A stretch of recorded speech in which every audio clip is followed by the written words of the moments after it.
Hi, everybody, and welcome to another episode of Gateless Live. I'm so excited for today because we're going to talk a lot about the real estate business, but a lot what we're going to talk about today is going to sound very familiar to you. So excited to have a really cool guest, and we're just going to kind of explore some businesses and some of the things that she's doing successfully. Just want to remind you that we do these about once a month. And so we're so excited for you to be with us today. If you have a question, just pop your questions in the questions box. We'll see it over here, and we'll either ask your question during the actual presentation, or we'll get to it at the end. Or if we don't get to it, we'll ask your question. We'll get back in touch with you if you have a question as we go through. And again, on behalf of the Guaranteed Rate organization, we're so excited that you have chosen to join us today. So our guest is Brenda Wade. And Brenda Wade is an agent, as I mentioned, is going to sound kind of familiar to maybe some of you. You talk about somebody who got into the business, really got successful, and then decided, I'm going to go be a mom and a wife and have a different life. And then all of a sudden couldn't get real estate out of her blood. And guess what? She's back. So Brenda, welcome. Hi, how are you? I'm awesome. So how are you doing?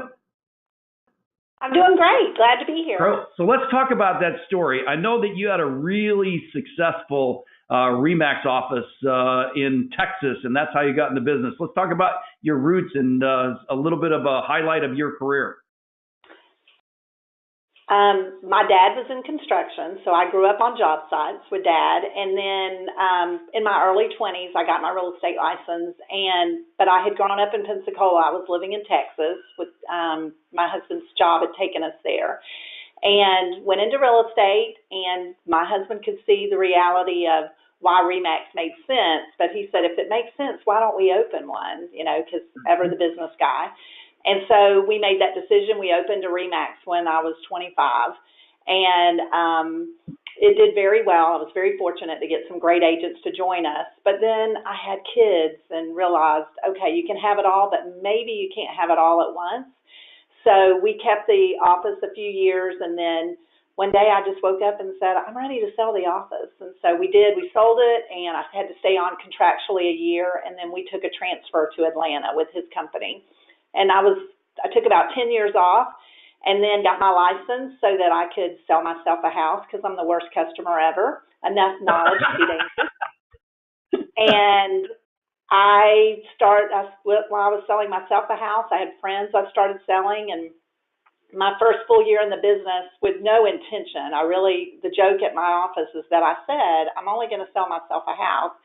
I sold between 10 and 11 million in volume that year with no business cards, no strategy, no game plan. And at the end of that year, I said to Ronnie, I'm working, and he said, I noticed. What are you going to do about it? And I said, I'm either going to quit or I'm going to hire an assistant. So I hired an assistant. Within 30 days, I hired somebody and started the path that I'm on today.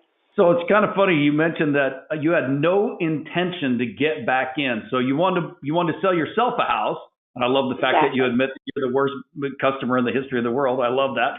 But all of a sudden you've done 12 million. How did that happen if you had no marketing, no plan, no business cards, no intent?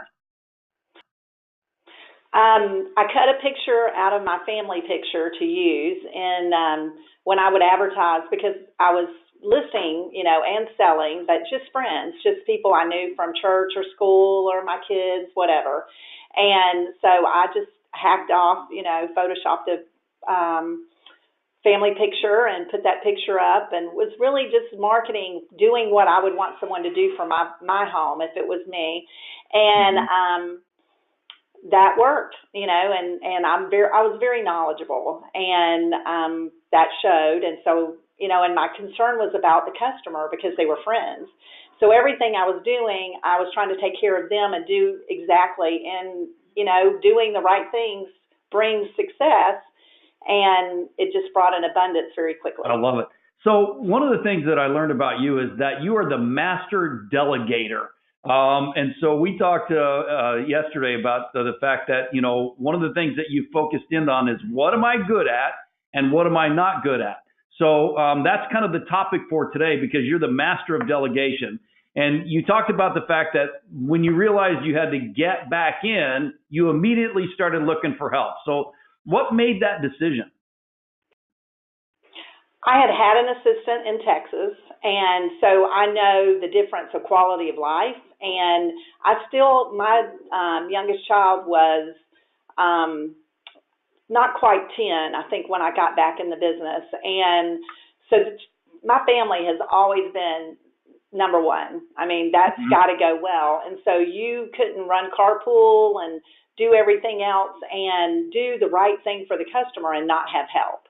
And so I hired the assistant. My first one did not work out. You know, you're supposed to hire slowly and fire quickly. Well, I hired quickly and I fired quickly. I kept her about 60 days, and I knew she wasn't a fit for me. And I called Ronnie at work and said, okay, this is not working. Today's the day. I'm dumping her. What do I need to do? And he walked me through how to end a relationship and do it well. And then I started, calling people and saying, I need somebody. And I got an experienced assistant, and she was wonderful. She was definitely a foundational piece of me growing the business. She did a great job. So what did you learn from the experience with the first assistant? Because that's what we've been told our whole life. Hire slowly, take your time. But sometimes you don't have time for that, right? You got to move quickly. So what did you learn from that first assistant? I'm really a great delegator, as you said. I know what I want, and I wanted it now. I'm that person. I'm impatient, and so I got her as a recommendation from someone else, but she just wasn't a good fit. And because it is all about my family, and there was a lot of other pieces of the puzzle, she didn't fit the bill for me. So once I had her, then I knew what I didn't want, and so. Then going to the next person, she spoke more to my core values of who I was. She was more like me, not in the sense of having my skills, because I'm never looking for someone with what I possess. But she had core values that mirrored mine. And I would say that as a rule, everybody on my team has the character and core values. I'm hiring to that first, because I can teach you what you need to know, but you've got to be the person that I need you to be, and I have to know that you always have my back, and that I can trust you implicitly, that if you tell me something and the customer's saying something different, I know that you're telling me the truth, that we have a foundational trust level. And I have a large staff, and I have people that have been with me for, pushing 15 years now. And I know if I have any care or concern, that I can trust them implicitly, because that's a part of who they are. As I look at your team, and by the way, it's brendawade.com. If you guys want to check out Brenda's website, nice website, by the way. There's a ton of people on your team. I mean, how did you go from having one assistant, so to speak, to this gigantic team? So I want to kind of take us on a journey of how you've really built this amazing team and this amazing business. Well, I hired that first assistant, and she was excellent. So that second year where I had hired the assistant, we went from 10 to 11 million, somewhere in there, to 17, a little over 17 million that year. And then the next year we went to 27 million. Well, as we were, getting to that level, we knew I am a great delegator, and you get to your lid of what that person can do. So we looked for another person, and we hired another person. We got to 37 million, and before we got to, which was the next year, we needed a third person. And so we were running with me being the agent and 3 assistants. And, I hit my lid. I was at, I think, 88 transactions that year, and that was as much as I could really do and still run my family. And when I get to a painful point, when I can feel the stress in my life. I have too much going on. I would always hire, when it was like, this is crazy, and I learned to pick up on that. I didn't know it in the beginning, but when we get a little nuts, I know, okay, I can feel it. We're missing a key component here. We need another person to fill this box. And so that's kind of how we've done it. Got it. And as you've grown, I noticed that it was still all about you focusing in. I mean, you're a great lister. You're obviously a great buyer's agent. And as you got to the point where your team was growing, and then all of a sudden, here's 2008, 2009, when the housing bubble goes to just explodes, and you're in Florida, in Tampa, in a really tough market. How did you work through that? Well, to start with, in 2006 is really when the market changed here. We kind of changed, and I could tell it immediately because I am boots on the ground. I had brought on a buyer's agent, and my husband had retired. He'd taken an early package from Coca-Cola, and so because we were living in abundance. And so he left in March, and I could tell immediately that the market had changed because you could feel with the phones because like I said, I'm boots on the ground. And so he, immediately stepped in and said, okay, let's get some stats. And so in May of that year, I realized how much different the market really was from the year before and got statistics and started calling every one of my customers and saying, hey, the market's changed. We have got to make some adjustments. And, of course, I had lived through a bad market in Texas and cut my teeth there, so I knew a terrible market and had done short sales there. I mean, I had lived that bad life. So immediately when that transition happened, I was ready for it. And so I started calling all of my customers and saying, let's sell. Let's do what we need to do, and let's drop your price a little bit. The first one out the door is going to be the one that's smart. And I said, in October, you're going to think I'm a genius, although it is very scary right now to make this change. And so, not everybody would do it because they were like, we just listed. What are you talking about? And I said, but I had a handful that said, we trust you. Whatever you say, we're going to do. And, of course, I immediately had success. And so that began my path. I was way ahead of the curve. I immediately was selling properties, and I ended up that year with, higher numbers than the year before. And that continued kind of for me. And I just was able to focus on listings because I was getting so many, and I brought on more on my buyer's team because I quit doing buyers at all at that point because I really needed to give my listings all of my attention, and we began, continuing to grow through the toughest period. I still want to ask you about your husband and the secret to Coke, but I'm going to leave that alone. So, because he had a great career with Coca-Cola. I love that. But speaking of your family, as you fast forward a little bit, your kids are all grown up, but you still see them every day. I have a wonderful life. I I get to see my kids every day. They're in the office. One is my, marketing director, and one is my listing partner. And I enjoy them so much. And Ronnie, my husband, is the backside of the house. I had somebody refer to that recently, and he doesn't ever come, get in the front, but he runs financials. Our office manager, Sue, he and she speak this secret language of Excel spreadsheets, and they're constantly going back and forth about what needs to change in the financial world. So they run that side, and one's running marketing, one's doing listings with me. So it's a wonderful life, and I have really good friends on my team. So I always think they're never going to be able to get me out of here because it's too much fun when we get here, right? I love it. All right, let's focus on your son, Austin. You told me a great story about this, and I think this is a perfect thing for all of us to learn from, is that, Austin is your son, who you mentioned is your listing partner, and showed a little interest in the business, but you brought him along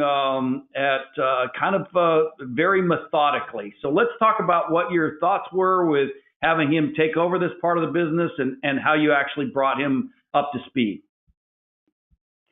I have always thought your listings is my meat. It's the bread and butter, and Mm-hmm. so I've always been very protective of that. It's always been me.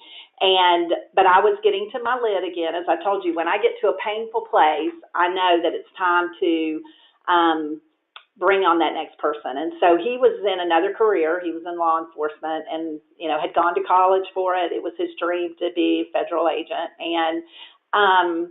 But he got married. And so that's not as great a career. Not only does your mother not love it, your wife probably doesn't love it. So Right. he had gotten married, and I was at that pain where it was clear I needed to bring someone on. And so I called him and said, hey, look, it was always my desire that it would be you, but it's today. It's now, or I need to hire someone. And so he said, well, give me a few months, and he would come in and just kind of see how the environment was going to be. And he took about 3 months, and then he said, okay, I'm going to do it. And he and his wife discussed it, and because it's always scary to dive into that family dynamic. And he resigned and came on full time. But I told him, you have my name. You have to do it at my level. So for a full year, he went on no appointments. He just went with me. Everywhere I went, he went, whether it was an appraisal, a listing appointment, whatever it was, he did. He totally shadowed me for a full year. And as life would have it, a year later, my dad got sick. And as I told you, it's all about family for me. That's always going to be first. And so I immediately was on a plane and out of here. And they covered me. My team and Austin stepped in beautifully because he was well trained at that point. And he would send me texts when I was by my dad's hospital bed that said, hey, guess what? You need to retire. I just took 4 listings today. We've got you here. And, that was very reassuring. And really what the whole team concept is about is knowing that in your times that you can't do it, someone else is going to be standing right there to do it for you. And it just, was the perfect launching pad for him that I had stepped aside and he could step right up and prove, yeah, I've got this, no worries. And so the next year, my dad came and stayed with me to recover along with my mother, and we had our best year ever. And, just Austin stepped in, and I was still able to work. My team was amazing. Those were the darkest days of my life. And the people that work here and Austin really stepped up big time. So if I'm listening to you today, obviously I may not have a year to bring up someone new to the business. I may not have it, but I know that I need to add somebody to my team.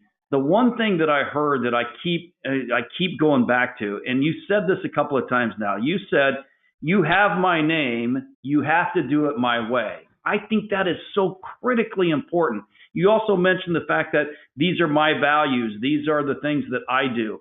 How do you, obviously your son understands who you are and what you're all about, but if you're coaching one of the agents that might be joining us today, how would you have them bring somebody that they want to hire to that same level?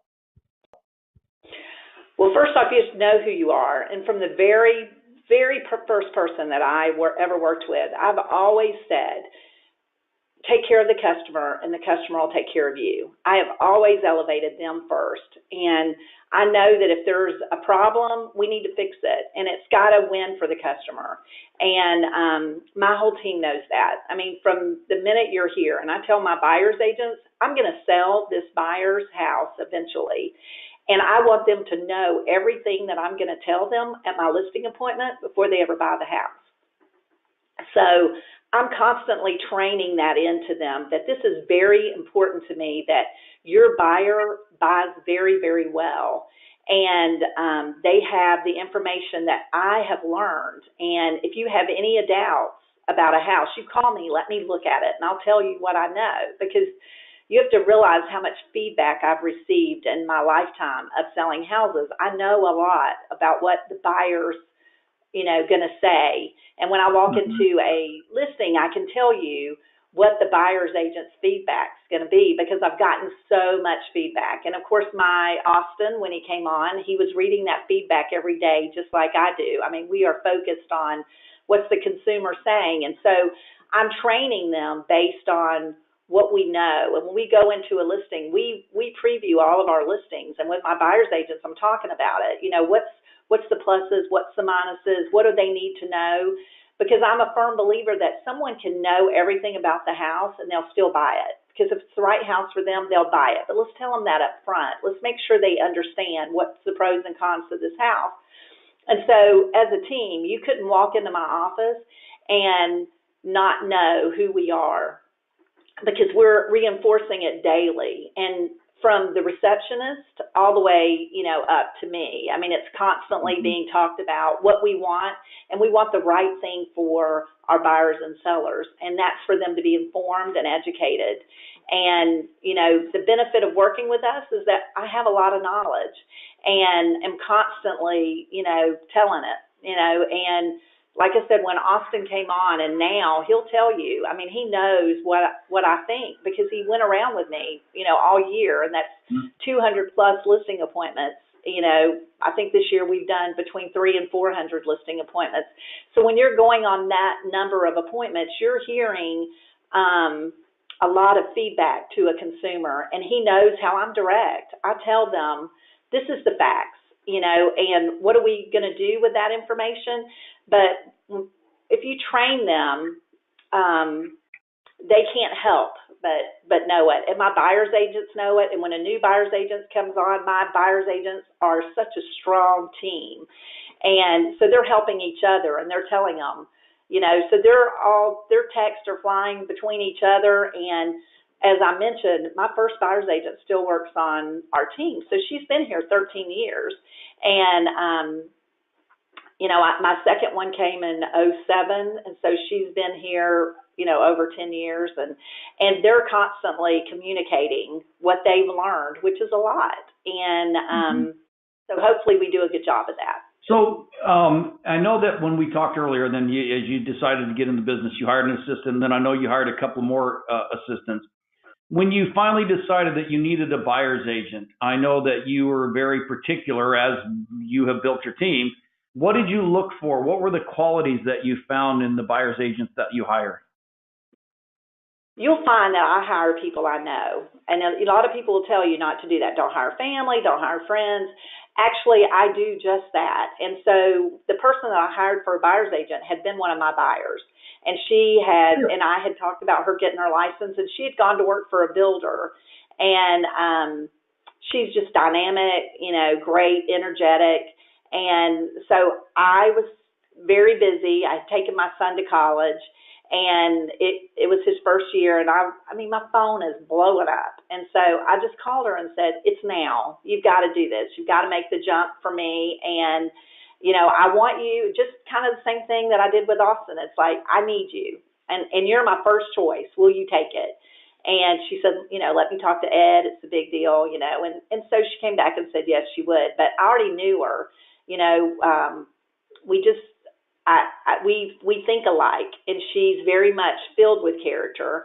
And, you know, she oozes talent when you talk to her. So I knew that she would be a great fit.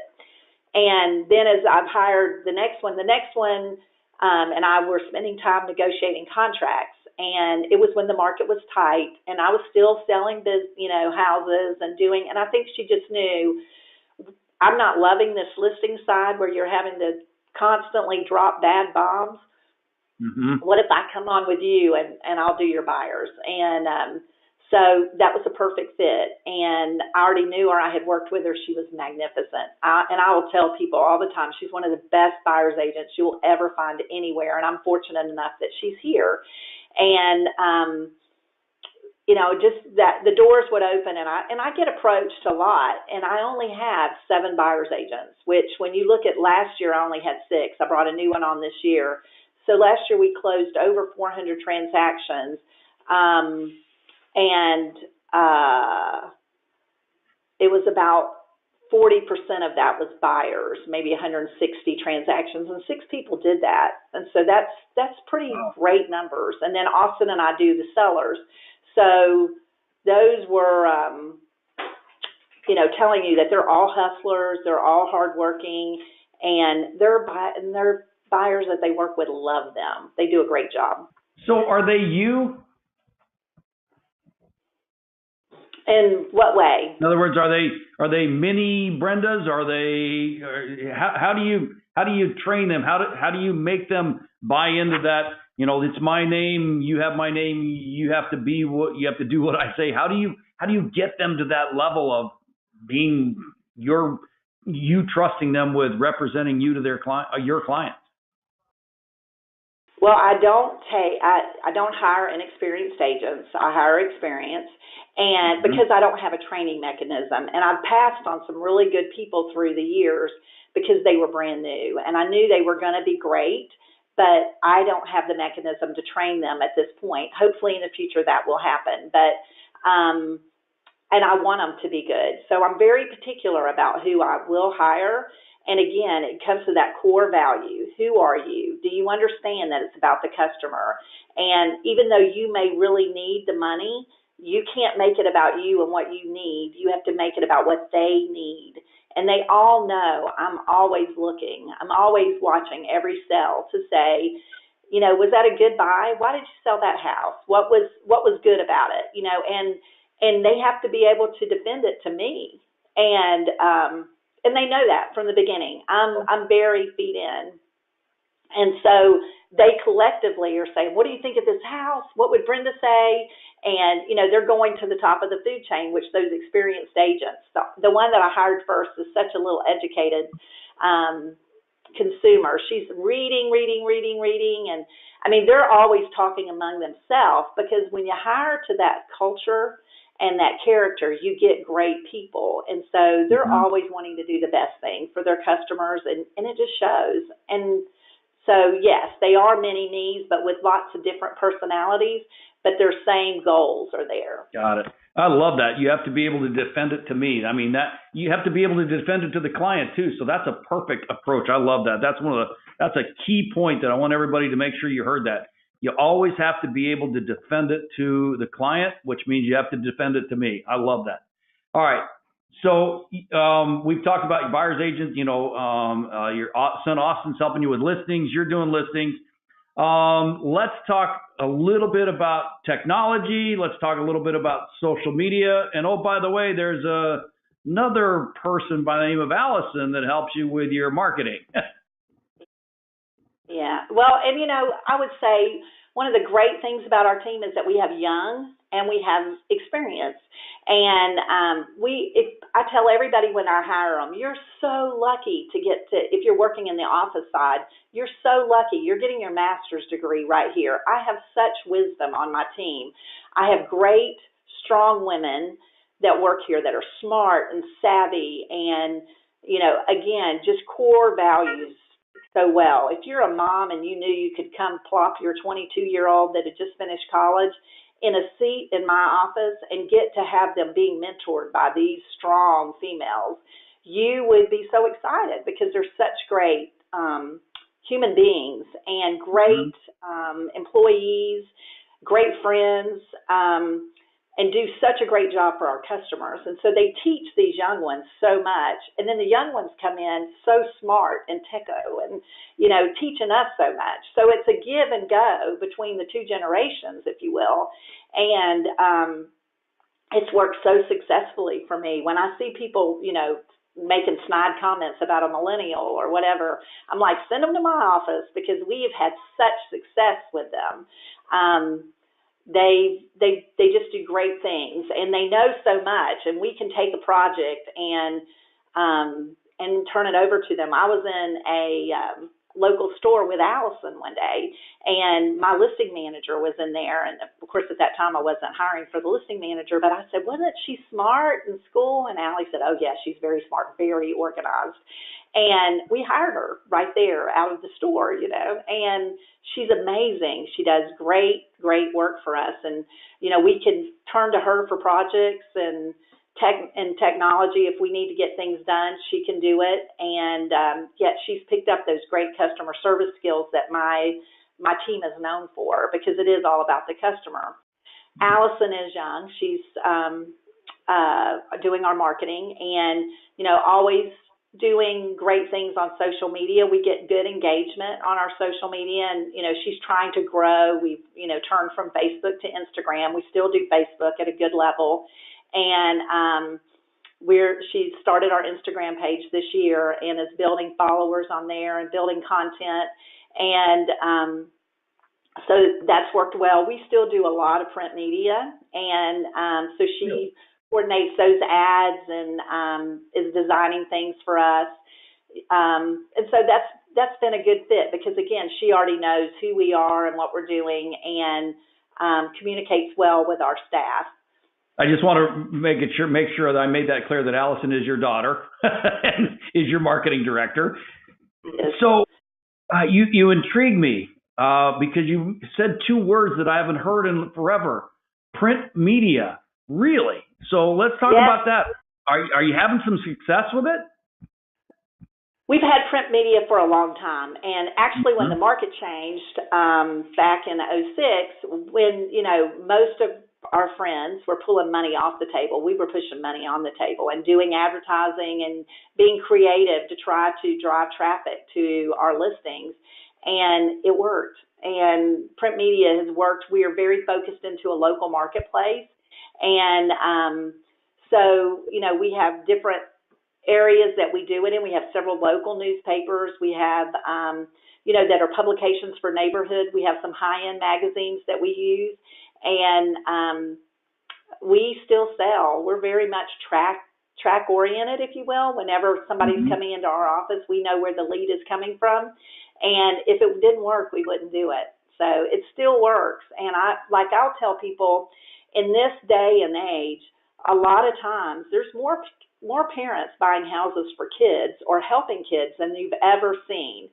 And so I'm in a neighborhood where we have a lot of snowbirds that come down and maybe stay a month or 3 months in the winter with their kids. And while they're there, I can always tell when I'll answer the phone, they're asking questions. I'm thinking, this person's going to buy this house. And they've called off my print media. And sure enough, they'll say, well, listen, I'm calling for my daughter. I'll call you back. And it's mom and dad that are making a decision to go ahead and invest in their children and their grandchildren's education, get them into a better school district. And they're either buying it in a trust, they're putting in a down payment, maybe they're agreeing to buy a larger house and they'll have part of it for when they winter here. And so a lot of folks that still control the budget, they sit around the table and drink coffee and read the newspaper. So it still works for us. Yeah, that's awesome. I love that. And I forgot about the fact that you do have an older and very mobile population, so to speak. So that's really important. You mentioned the fact that you're moving, kind of drifting from Facebook over more toward Instagram. Can you talk a little bit about that move there? Well, we're still doing Facebook. We're very strong on Facebook, and we have great engagement. And, Allie's always looking for some new things to boost, and we do a lot of things in our community. We are givers. We do drawings throughout the year to recognize that different days. We do a teacher focus before teachers go back to school. We do Veterans Day focus. In Thanksgiving and Christmas time, we are totally trying to focus on this is our time of the year to be grateful because we've had a great year.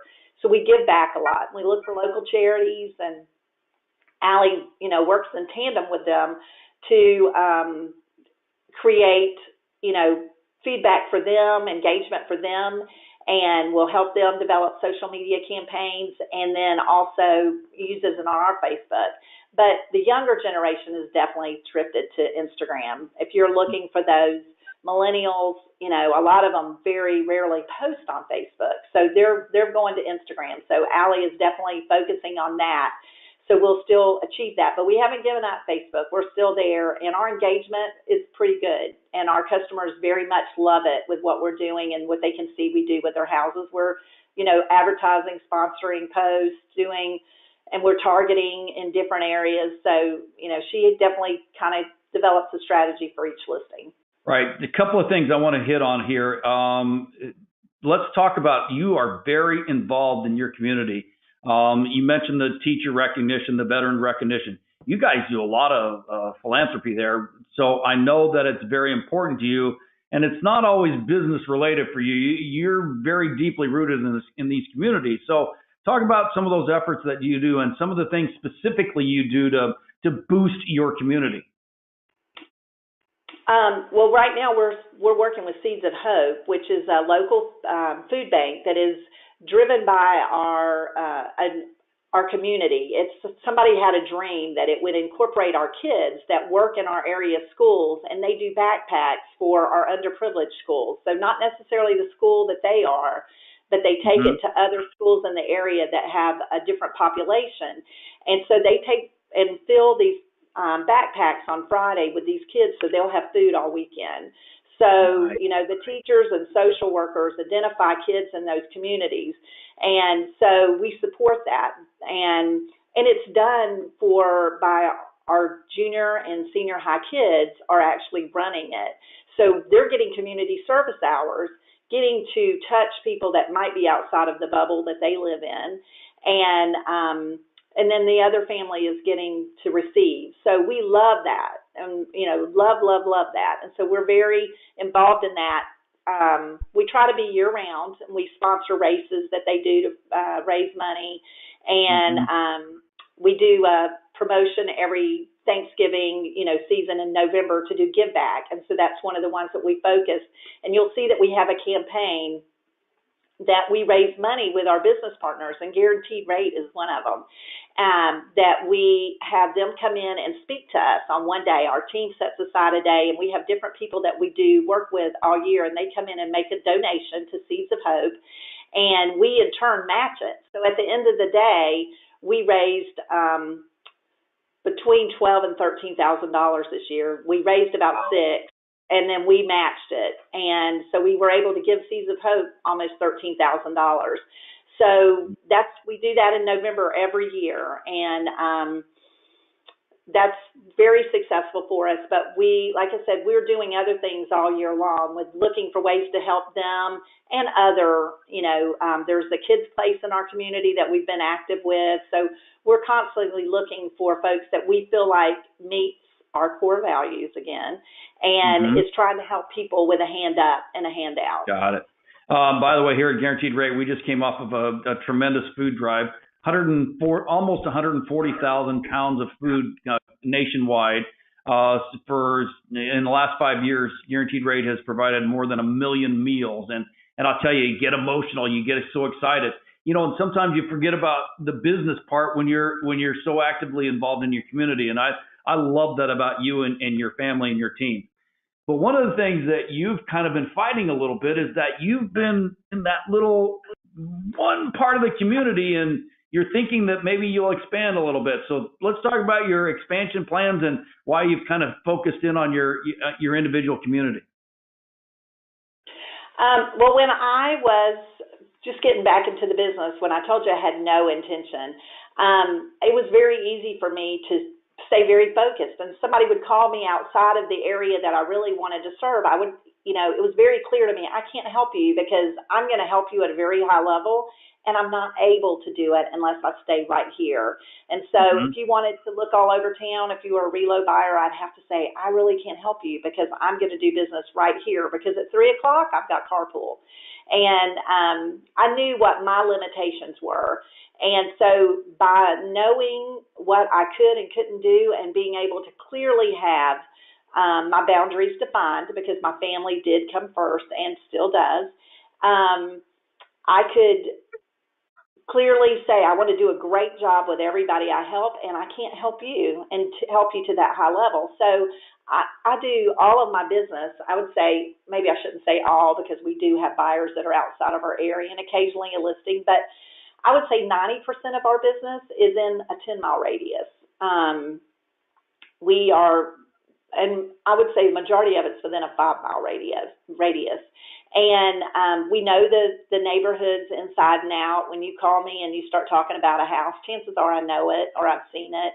And so it makes it really easy. And I've made my life here. I've gone to church here. My kids are here. We grew up there. We never go in a restaurant that we don't know somebody that's there.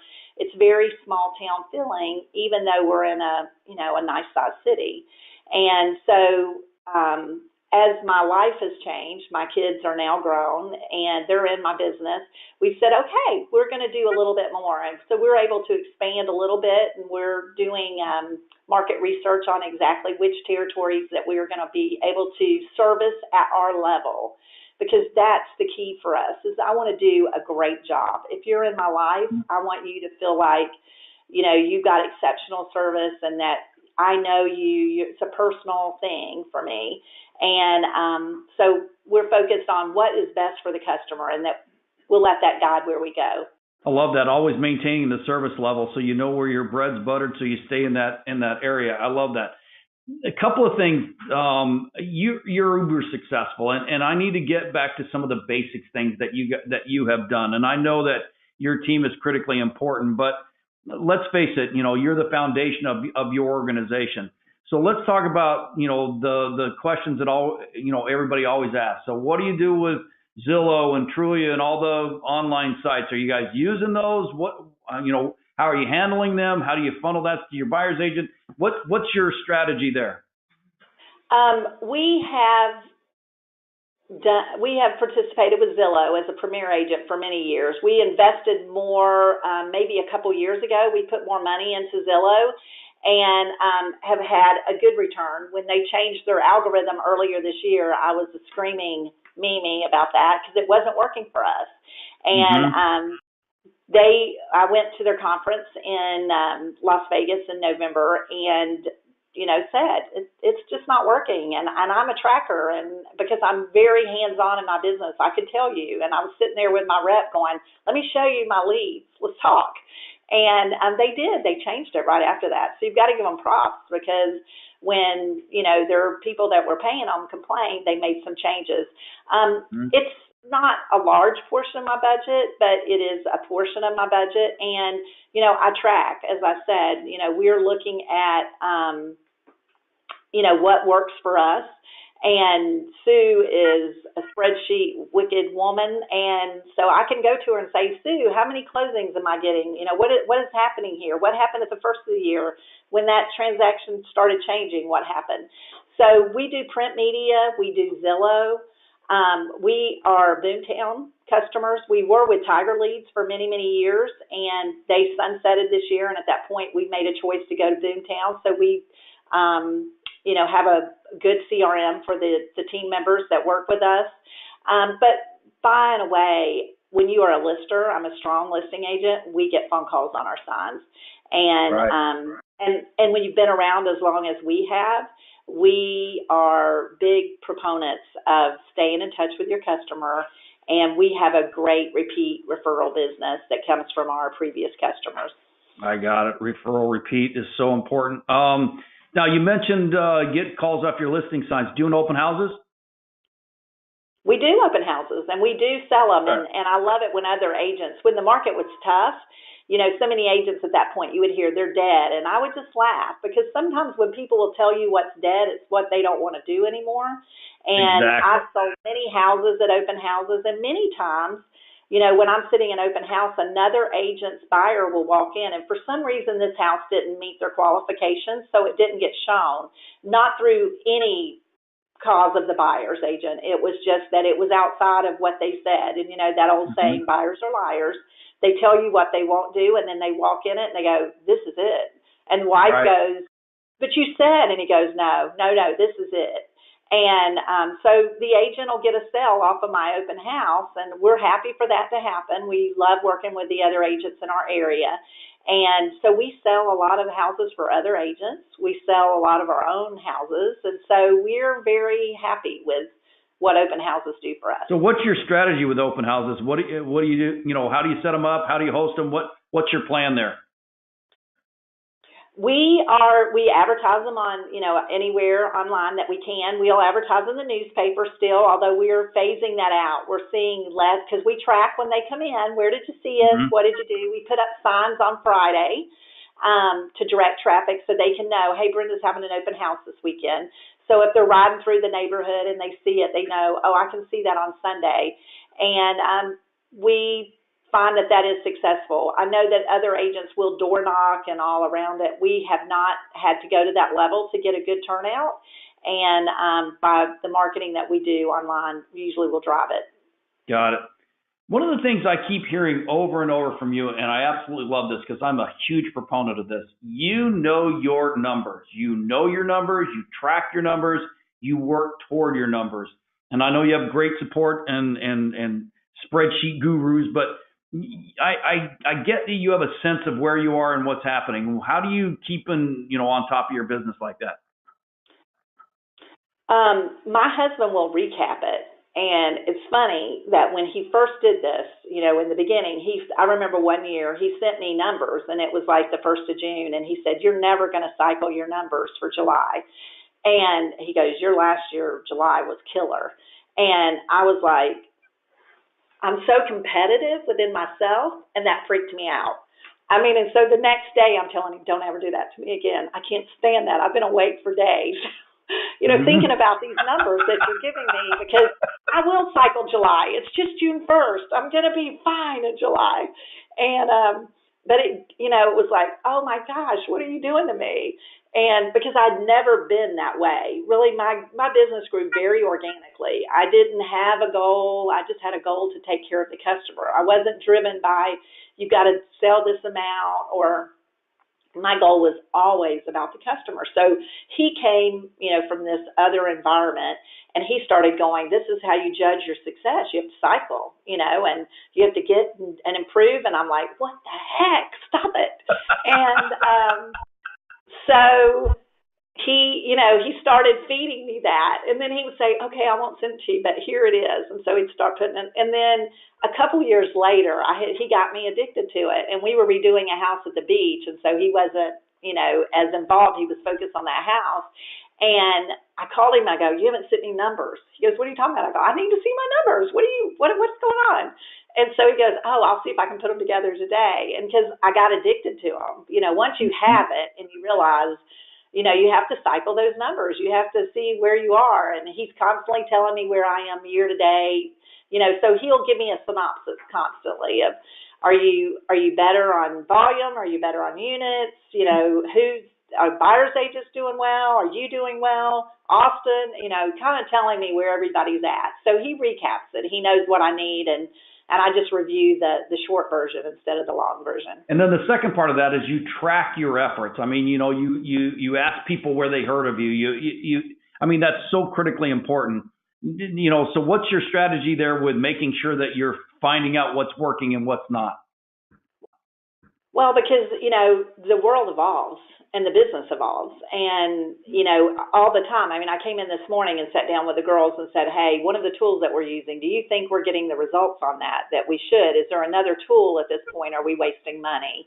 And I trust them, and I have this really great team that's always evolving, and I travel to learn from other people. I have great friends that are all across the country that have been so good to mentor me.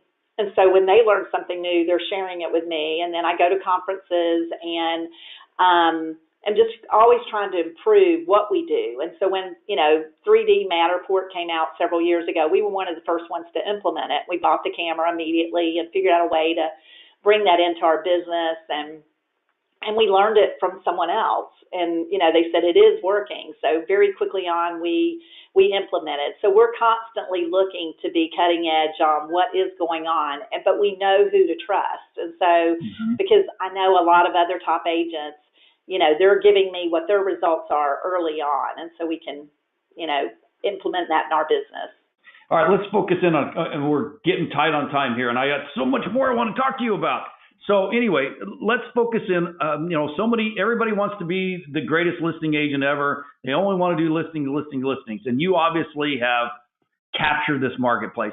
What would you say the one or two or maybe even three things that I should focus on as an agent to make sure that I am winning that listing appointment? Number one, getting the listing appointment, and then winning that appointment. What are my focuses on being a great listing agent? You got to add value. I mean, and a lot of that is knowledge. I mean, if somebody's going to pay me the big bucks, and I'll tell them that, I better know something. I better have some information to add. And I'll tell them, I may not know this, because if I were sitting in the kitchen and knew all the answers. I tell them I wouldn't be at the kitchen table, I'd be on TV. So, bear that in mind that I do have a limited, but I'm very well educated on what's changing in the marketplace. I know what I think and why. I can tell them what's happening and what I think is going to happen next.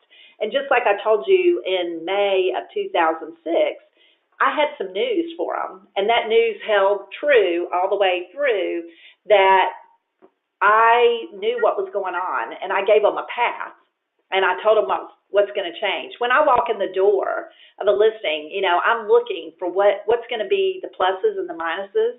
I had a customer that one day he laughed at me because he's a very successful insurance guy and is used to sales. And I walked in the door, and I walk in the door telling you how it is. I'm very bossy, if you will, but in a sweet kind of way. But, I'm telling you, if you want top dollar, here's what you're going to have to do, da-da-da. And he goes, who is this chick telling me what? And then he thought, but I guess I'm going to pay you a lot of money to do that. I better listen.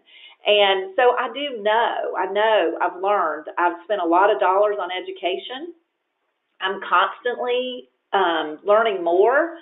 I'm listening to podcasts. I'm reading books.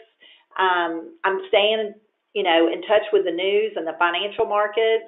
I have people that I trust that I ask questions to if I don't understand something, so that when I'm having a conversation at the kitchen table, I'm knowledgeable. And so that is first and foremost. Be educated. Know your market. Don't walk in blind. Look at the studies. And it's funny because as I've brought on these younger agents, it's interesting to watch them. They go and research, man. Before they're showing up at an appointment, they know what's sold. They know details.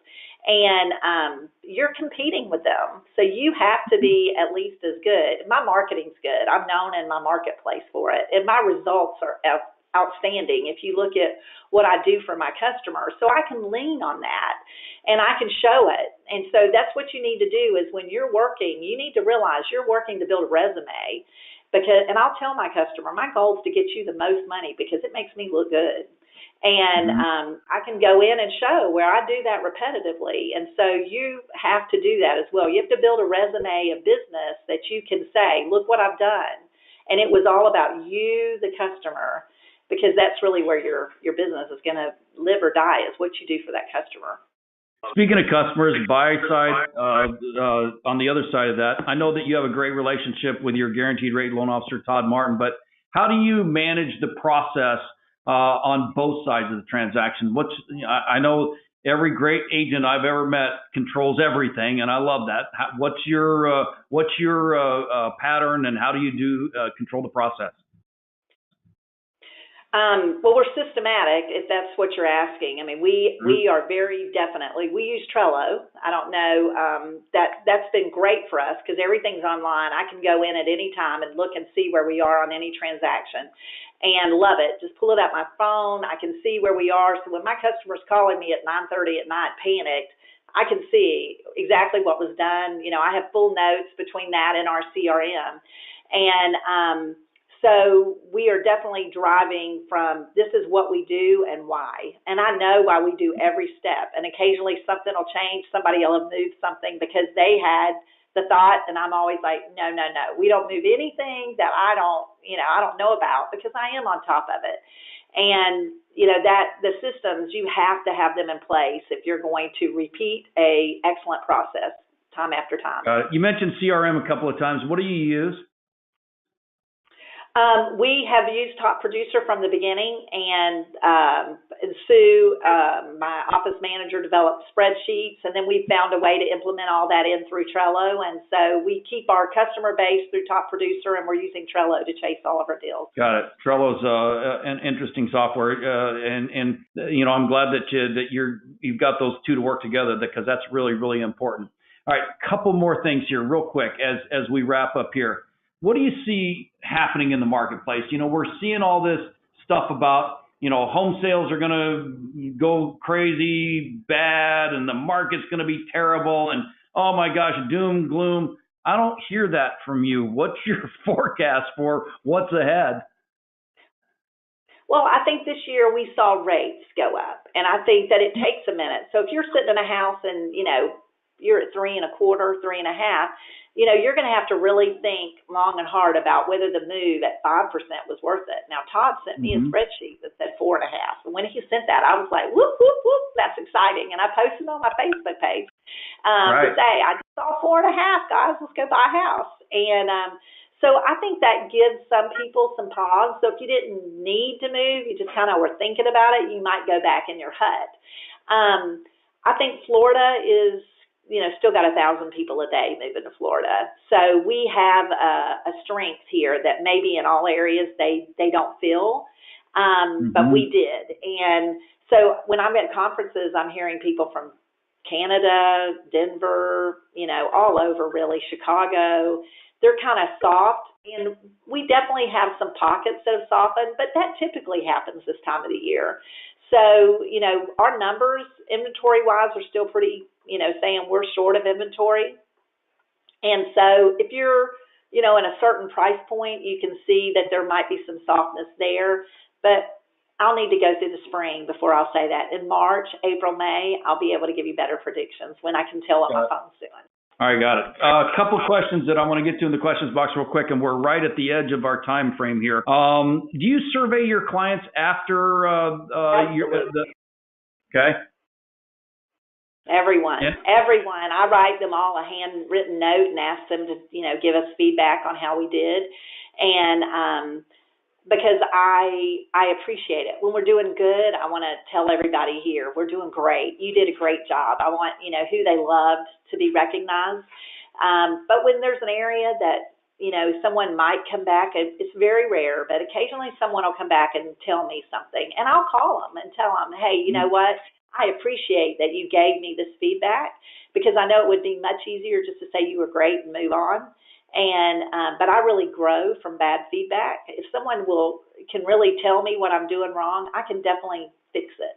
And I know that sometimes you learn more from those hard conversations than you're ever going to learn from those easy ones. So I take it. I love the good, but I learn from the bad. I love that. We use something here at Guaranteed Rate called our Net Promoter Score. We constantly check that to make sure we're doing well. And that's how we've maintained a 95% customer satisfaction rate. I love that. And I love that your customer satisfaction rate is through the roof. That's amazing. All right. You mentioned podcasts. You mentioned books. Give me a favorite podcast. Give me a favorite book as we wrap up here. Patrick Lilly has the podcast that I've listened to, and I love it. And he has people that I love on there. And so I listened to that one. And my book, The Compound Effect, is Darren Hardy. Great book. I mean, and when we read it as a team, I think it was life-changing. I'm reading Brene Brown, Dare to Lead, right now. And my daughter was the first one to read, not that one, but another one of her books, and goes, Mom, you need to read this book. It's so you. And so then we saw her when we were at the Zillow conference, and so when I started reading it, she wrote it for me. It's okay. So we're constantly reading, books as a team, but those two, I think right now would be great for anybody that's listening. So Compound Effect is a great book. Darren Hardy is amazing, and the fact that, and I won't get too much into it because I want you to go read the book, but the thing about it is that, one of the things he talks about is if you want to be great, when do you start? And here's how you start, right? So it's just such a great motivation book for our time and what we're going through. So I think that's perfect. The timeless book. Yeah. We could go on and on and on, but they're already in here looking at me like, shut up and let's go. We got so much to talk about. But anyway, we're at our hour. How would somebody find out more about you? I know you have this great website. You have so much to share. How would people know more about you? I don't really know. I'm I'm in real estate. So if you Google, you'll find I've been lots of places, but be happy to answer any questions. If you email me, I'd be happy to get back with you on anything else that I might could add to the conversation. It was fun being with you today. So great. I mean, I've got 3.5 pages of notes, and again, we could have gone for more and more and more. Your insight has been wonderful. I can't thank you enough for what you brought to brought to our presentation today. Again, it's BrendaWade.com. That's Brenda spelled normal, and then WADE.com. And one of the things I want you to do, though, which is a really cool thing, I want you to go onto her website and then click on Meet the Team, and then just scroll down through and look at this amazing team that Brenda has put together. And if you think about the one point that I keep going back to is that, you have to know what you want, you have to understand your core values, and you have my name, you have to do it my way. I think those are great tools for building a team. So Brenda, thank you so much for joining us today. Hey, it was a pleasure to be here, and if I can ever help, let me know. All right, thank you so much. And on behalf of all of us here at Guaranteed Rate, thank you for joining in. And of course, always come by Gateless.com. As you can see, we have a lot of content for you on here. In addition to that, talk to your Guaranteed Rate loan officer about some of the co-branding and co-marketing efforts that we have. We can help you with lead capture apps and open house preparation. But also we have our loan status monitor here on Gateless.com. There's a ton of tools for you to help you grow your business, and we are all about helping you grow together. So thanks for joining, everybody. We appreciate it. Have a wonderful day.